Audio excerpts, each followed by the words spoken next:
एक छोटा सा गांव था। वहां पर एक आदमी पहाड़ पर पत्थर तोड़ने का काम करता था। उसको अपनी जिंदगी से कोई गिला शिकवा नहीं था।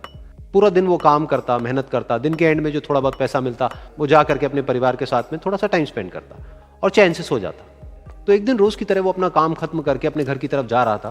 तो रास्ते में चलते चलते उसके मन में ख्याल आया कि ये भी कोई जिंदगी है कि सुबह से शाम तक मैं पत्थर तोड़ने का काम करता हूं और एंड में मेरे को थोड़े से पैसे मिलते हैं, जिसमें मुश्किल से मेरा और मेरे परिवार का गुजारा हो पाता है।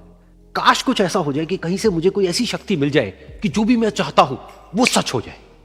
वो अपने घर पर गया, उसने खाना खाया, लेकिन उसका ध्यान खाने की तरफ नहीं था। उसके दिमाग में यही ख्याल चल रहा था। उसके बाद में वो यही सोचते सोचते सो गया।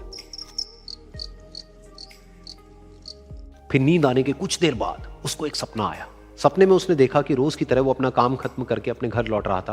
रास्ते में उसने एक बहुत ही बड़ा घर देखा और उसके मन में आया कि काश ये घर मेरा होता और मैं इसका मालिक होता। और उसके ये सोचते ही वो उस घर का मालिक बन गया। उसको यकीन ही नहीं हो रहा था कि जो उसने सोचा वो बन चुका है। लेकिन उसकी खुशी ज्यादा देर नहीं टिक पाई, क्योंकि उसको एकदम से एक शोर सुनाई दिया। उसने अपने घर के बाहर देखा कि एक बहुत बड़ी रैली निकल रही है, जिसमें बीचों बीच एक पॉलिटिशियन है जो ऐसे ऐसे हाथ हिला रहा है। और वहां पर जितने भी लोग खड़े थे सब उसके नाम के नारे लगा रहे थे, उसके आगे हाथ जोड़ करके खड़े थे। सब उसको देखने के लिए तड़प रहे थे। तब उसको यह एहसास हुआ कि मैं कितना छोटा हूं उसके आगे। और फिर उसके अंदर से एक ख्याल उठा कि काश मैं ये पॉलिटिशियन होता और मेरे पास भी इतनी ही पावर होती जितनी कि इसके पास में है। बस उसका इतना सा सोचने की देर थी, वो पॉलिटिशियन बन गया। उसकी खुशी का ठिकाना नहीं था, क्योंकि उसके आसपास में हजारों लोगों की भीड़ थी और सब उसको देखने के लिए तरस रहे थे, तड़प रहे थे। लेकिन उसकी ये खुशी भी ज्यादा देर नहीं टिक पाई। धूप बहुत ही तेज थी और उस पॉलिटिशियन को आदत नहीं थी इतनी गर्मी में रहने की। तो उस धूप की वजह से उसको चक्कर आ गए और वो बेहोश होकर के गिर गया। फिर उसको एहसास हुआ कि ये पॉलिटिशियन सबसे ताकतवर नहीं है, ये जो सूरज है ये सबसे ताकतवर है। और उसके मन में आया कि काश मैं ये सूरज बन जाऊं तो मेरे आगे कोई नहीं टिक पाएगा। और उसका इतना सा सोचने की देर थी और वो सूरज बन गया।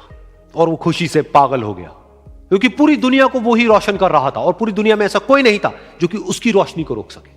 लेकिन उसकी ये खुशी भी ज्यादा देर टिक नहीं पाई, क्योंकि कुछ ही देर बाद आसमान में कुछ काले बादल आए जिन्होंने कि उस सूरज की रोशनी को रोक दिया। फिर उसको यह एहसास हुआ कि इस दुनिया में ऐसा भी कोई है जिसमें दम है उसकी रोशनी को रोकने का। और उसके मन में एक ख्याल उठा कि काश मैं वो बादल बन जाऊं। और वो बादल बन गया और आसमान में उड़ने लगा। उसको ऐसा लगा कि मैं आसमान में उड़ रहा हूं और अब मैं जहां चाहे वहां जा सकता हूं।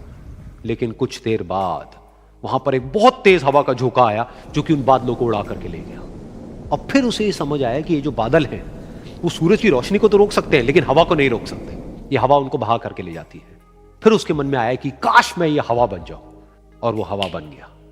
हवा बनने के बाद में उसको अपने अंदर एक अलग ही ऊर्जा का अनुभव हुआ। वो चाहे तो आराम से बहता और चाहे तो आंधी बन करके, तूफान बन करके जिसको भी चाहे उड़ा करके ले जाता। उसको ये विश्वास होने ही लगा था कि इस दुनिया में सबसे ज्यादा शक्तिशाली मैं हूं। लेकिन तभी उसके सामने आया एक पहाड़। उसने अपनी पूरी ताकत लगा दी, लेकिन उस पहाड़ को वो इतना सा भी नहीं हिला पाया। तब उसको यह एहसास हुआ कि इस दुनिया में कोई है जो हवा से भी ज्यादा शक्तिशाली है, जिसमें दम है उस हवा को रोकने का। फिर उसके मन में आया कि काश मैं ये पहाड़ होता। और वो पहाड़ बन गया। लेकिन हर बार की तरह इस बार भी उसकी खुशी ज्यादा देर तक नहीं टिक पाई। उसको एक जानी पहचानी सी आवाज सुनाई दी और साथ ही साथ उसको दर्द होने लगा, जैसे कि कोई है जो उसको तोड़ रहा है, उसको मार रहा है। तो दर्द से वो चीखने लगा और उसके मन में आया कि काश मैं वो बन जाऊं क्योंकि इस पहाड़ को तोड़ने का दम रखता है। लेकिन इस बार उसकी ये ख्वाहिश पूरी नहीं हुई। वो रोने लगा, चीखने लगा, चिल्लाने लगा। उसने अपनी पूरी जान लगा दी, लेकिन इस बार वो नहीं बन पाया। उसका दर्द बढ़ता ही चला जा रहा था और दर्द की वजह से एकदम से उसकी नींद खुली और सामने शीशा था। उसने शीशे में देखा और उसको समझ आया कि सपने में मैं वो क्यों नहीं बन पा रहा था जो मैं बनना चाहता था, क्योंकि असलियत में मैं वो ही हूं।